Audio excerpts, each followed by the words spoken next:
Welcome back, everybody, and happy Friday again. As I said, I'm going to be continuing in our chapter book, Your Mother Was a Neanderthal. So the last time we left off, the guys had just landed in the prehistoric times.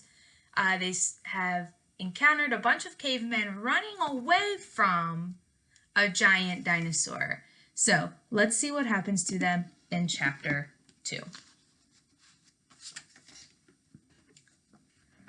But I'm getting way ahead of myself, or really about 42,000 years behind. Let me explain. My best friends, Sam and Fred, were hanging around at my house after school as usual. We were trying to finish some annoying math homework. Very unusual. If it hadn't been pouring rain, we'd have been long gone. I've got a great idea, said Sam. I don't need any great ideas, said Fred. I need the answer to problem 14. If Mr. Sleepy walks at an average speed of 2.5 miles per hour, how many miles does he walk in 4 hours? 2.5 miles per hour times 4 equals 10 miles, said Sam. You see, our problem is we've been going about this time travel business all wrong. We haven't been using our brains. I looked up. What do you mean? Well, I've been doing a little research, reading time travel books and stuff. Half magic Narnia stuff, A Wrinkle in Time and The Time Machine. Hey, I saw that movie, said Fred. And do you know what people in those books always forget?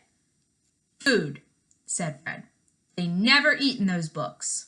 No, you Neanderthal, said Sam. They never pack anything useful to take with them. Like King Arthur would have been amazed by this calculator. Fish and I would have been wowed by a Walkman, and Blackbeard would have loved an F-16, said Fred. Sam frowned. I'm serious. If we just take the right ordinary stuff, people will be convinced we're magic. I put down my pencil. But I just learned this great trick, I said. Watch me roll this straw across my desk using only the invisible powers in one finger. I won't touch it. Watch. Hocus pocus, straw movocus. The straw rolled across my desk with my finger just behind it. That's very magical, said Fred, especially the way you blow the straw so it rolls. You weren't supposed to see that, I said. I told you to watch my finger. But one detail I haven't exactly figured out, continued Sam, is how to take the book with us so we can get home whenever we want to. You call that a detail, said Fred? But I think the trick might be to just hang on to the book right when the green time traveling mist starts to swirl around. It sounds almost too simple to be true, I said. Sometimes the best ideas are the simplest, said Sam. The ancient Greek mathematician Archimedes discovered he could move the world with just a fulcrum, a long enough lever, and a place to stand. Archimedes, said Fred. Wasn't he a shortstop for the Cubs? Sam frowned. Fred slapped him with his hat. Just kidding, Mr. Brainpower. But what the heck is a fulcrum? Sam flipped over his math homework and drew on the back. The fulcrum is the piece the lever rests on. You put the lever under a big object and over the fulcrum like this.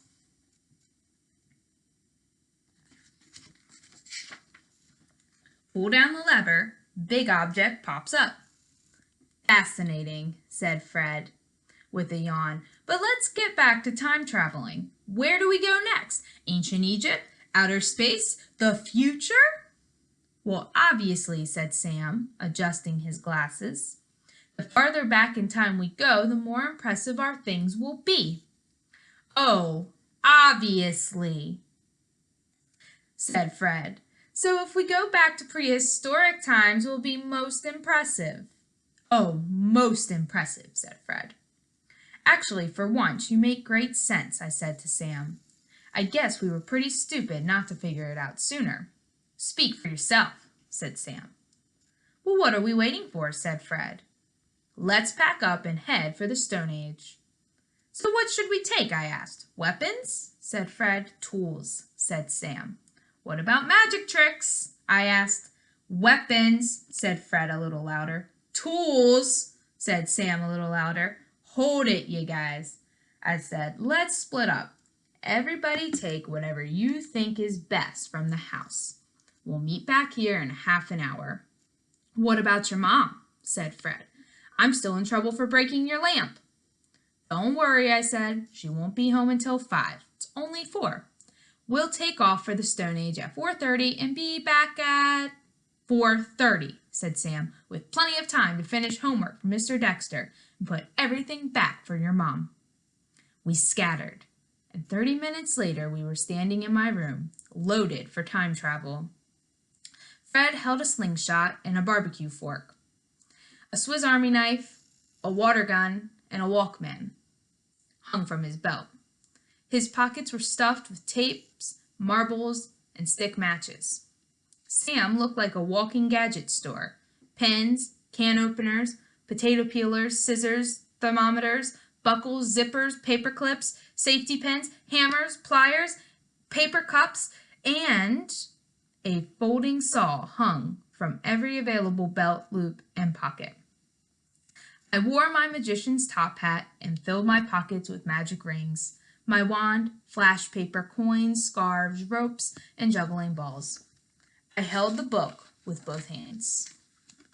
I looked in the index for cavemen, but found only cave painting, page 123.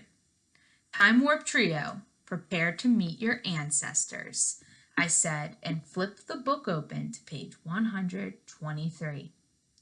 There was a picture of a cave painting with a spiral of stars, moons, handprints, and 3 stick figures. And right on cue, the green time-traveling mist swirled around our feet. Hang on to that book, said Sam. Sam, I have to hand it to you, said Fred. Most of the time, you are an obnoxious know-it-all. The mist rose to our necks. But for once in your life, you've come up with a great idea. The mist closed over our heads, and we were gone to the time before time. I hope you enjoyed Chapter 2, and I'll see you for Chapter